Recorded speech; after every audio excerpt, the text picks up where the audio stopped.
Hey guys, and welcome back to another Tabs video. So in our most recent video, or in the most recent video that I did on Tabs, we were doing a tournament, who is the strongest out of the farmer faction and the tribal faction, but today we are doing the medieval faction, and I'm pretty sure it's the ancient faction. Misty just got hairs all over my desk. Absolutely insane. But our first matchup is the squires against the bards. As you can see, the bards will just run away until the squires chase them down and hit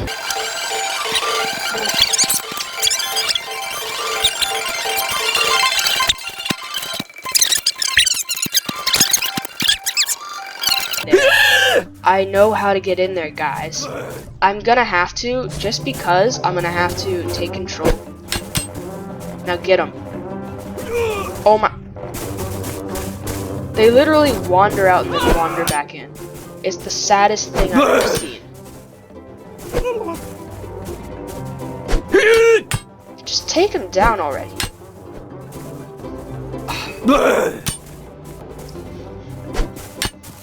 Okay, I am the worst.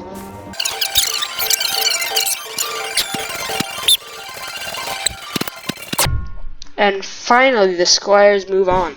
And yet again, it is not even a fair fight. You just have healers getting shot down by archers. It's like 2 freebies right now is what it is. The medieval faction has a few useless units in it, and those are the only 2 I am sure of. And here you have it, $13,000 is what this is right here. Look at all those catapults. Look at how many knights were just taken down by the sheer force. However, now they're charging the ranks, destroying the knights. Yep, destroying the catapults, destroying the knights. There's a whole bunch of predicaments here. Oh no, it's not very good. And, well, the knights have won it. And now on to the semifinals. We'll start with the knights against the king, but really the squires were supposed to go up against the archers as well. Here we are, just this insane number of knights, insane amount of firepower from those kings. Look at all the knights that were just taken down. Blue victory without a chance. Look at that, just the sheer raw power of the kings. None of the kings even went down, they have so much HP. Here we have 5 squires up against, well, 7 squires up against 5 archers. Will the archers be able to reload in time? We'll see. Will the squires even be able to fight? No, leaving the archers with an easy victory of 0 casualties. Here you have it, the final showdown. Who is the champion of the medieval faction? Is it the archers or is it the kings? Oh wow, the sheer number of arrows on the right side was able to bring down the kings. But on the left side, the kings are still marching forward, but I think it is safe to say that the sheer amount of archers is quite imposing on the kings. Here we have the first battle of the ancient factions, the Saracens against the shield bearers. Who will win? Not quite protectors, shield bearers. Better than protectors, more expensive than protectors. 2 have gone down, well 3 on the shield bearer side, 0-4, and it's a 2v2 right now. Looking in favor of the Saracens as they gang up on their last victim. Yep, and there we go. And here we have the hoplites up against the snake archers. How long will those snakes last?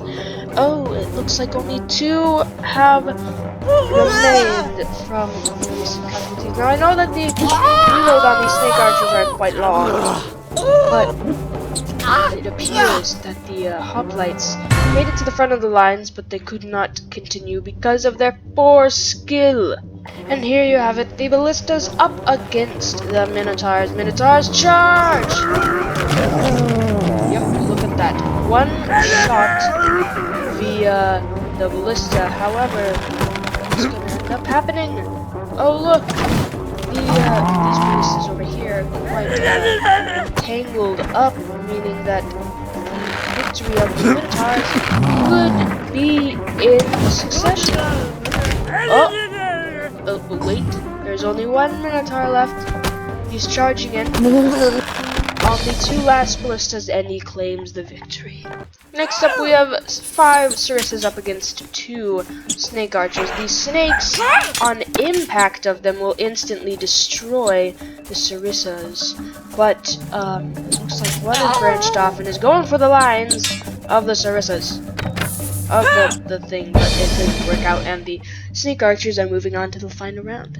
Here we have it, the final round, Zeus up against the Minotaurs. Did you know that the distance that the Minotaurs charge is actually the distance that Zeus is able to fire? So by the time that Zeus is actually able to fire, the Minotaurs are on top of him, which means that the Minotaurs are going to be in almost complete succession. And here you have it, the final battle. Minotaurs are up against the Snake Archers. Now the sheer, wow, that's one glitch snake.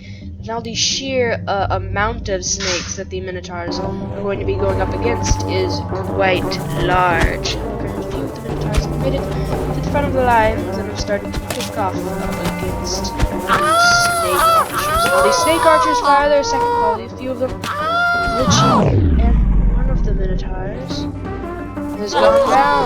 But as you can see, the Snake Archers' lines are being torn up right now by the amount of sheer firepower that the Minotaurs produce.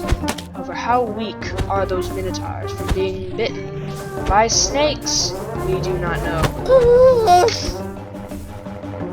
Whoa! Look at that. Glitch. That's a cool little glitch, you know. Oh! The last Snake Archer about to go down, securing the Minotaurs the victory. Here we have it, the final match-off. Who's stronger, the medieval faction or the ancient faction via a test of strength? Now, it looks like these expensive units that have been going up against the archers have not exactly been doing too well based on sheer amount of archer arrows. It looks like the final Minotaur is about to go down. Yep, securing the archers as the predominant of the medieval faction and the ancient faction. So we have the mammoth from the tribal faction over the farmer and tribal faction, and then we have the archers for the medieval faction over the medieval and ancient faction. Who do you think will be the winner over the Viking faction and over the dynasty faction? Let me know down below who you think it will be if you play tabs, and I'll see you guys in the next one. Bye bye.